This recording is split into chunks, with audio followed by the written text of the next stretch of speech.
Hey everybody, welcome to Unit 4, Assignment 4, Commerce and Culture, 500 to 1500.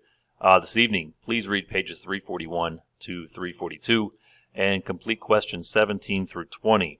If your plan is to roll in tomorrow without those, perhaps this will be you. Hopefully not. Definitions I'd like you to find and highlight in the text as you're reading is derive, which refers to a place of origin on page 341. And hinterlands refers to uncharted areas on page 342. And this next moving image, I'm going to let it speak for itself.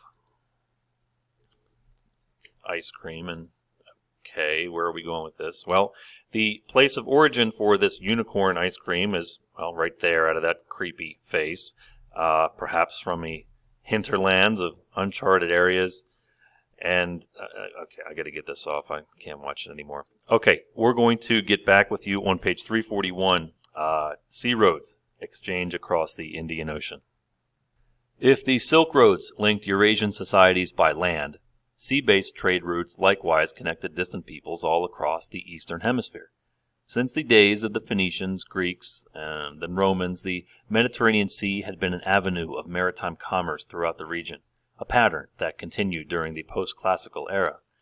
The Italian city of Venice, for example, emerged by 1000 CE as a major center of commerce, with its ships and merchants active in the Mediterranean and Black Seas as well as on the Atlantic coast.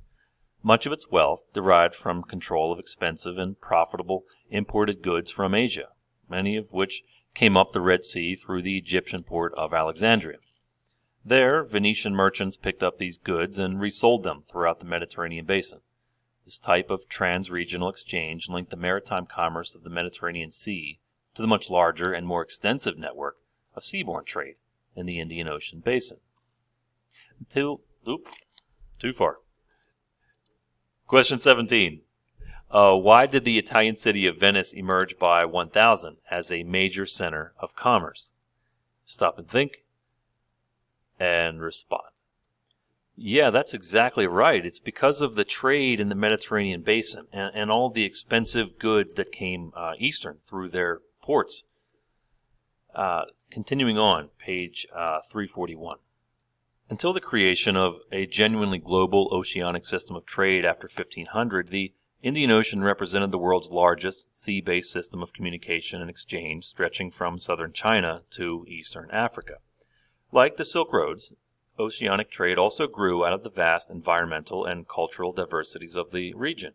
The desire for various goods not available at home, such as porcelain from China, spices from the islands of Southeast Asia, cotton goods and pepper from India, ivory and gold from the African coast, provided incentives for Indian Ocean commerce.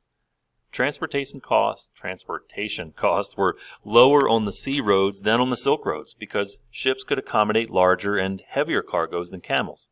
This meant that the sea roads could eventually carry more bulk goods and products destined for a mass market. Textiles, pepper, timber, rice, sugar, and wheat, where the Silk Roads were limited largely to luxury goods for the few. Question 18. What goods not available from home were traded on the Indian Ocean? Stop and think and respond.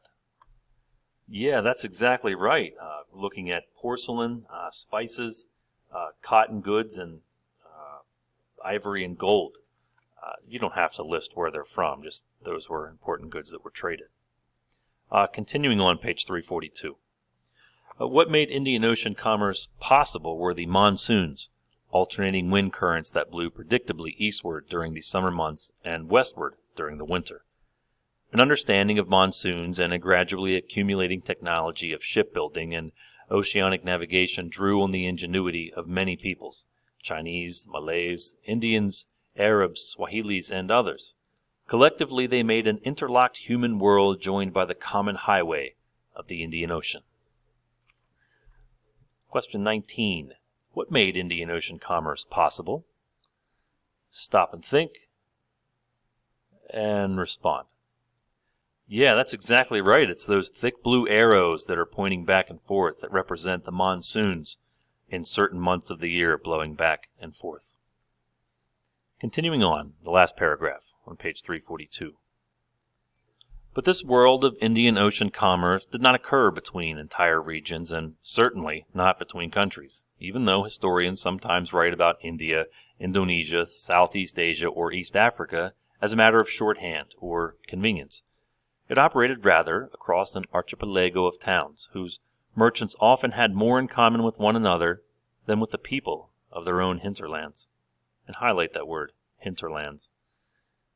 It was these urban centers, strung out around the Indian Ocean basin, that provided the nodes of this widespread commercial network. Question 20. Last one. What does the author mean when he writes trade in the Indian Ocean operated across an archipelago of towns and not between regions and countries? Stop and think and respond. Yeah, that's exactly right. He's referring to the merchants, the people who are trading, having far more in common than the people of their own place of origin, their own areas. So that's all I have for you. Short and sweet, although I did forget to tell you to highlight derived on page 341. It's halfway down in the first paragraph. I'm going to have to work with that because we're not going to read it again. So I'll see you tomorrow in class. Have a great night. Bye-bye.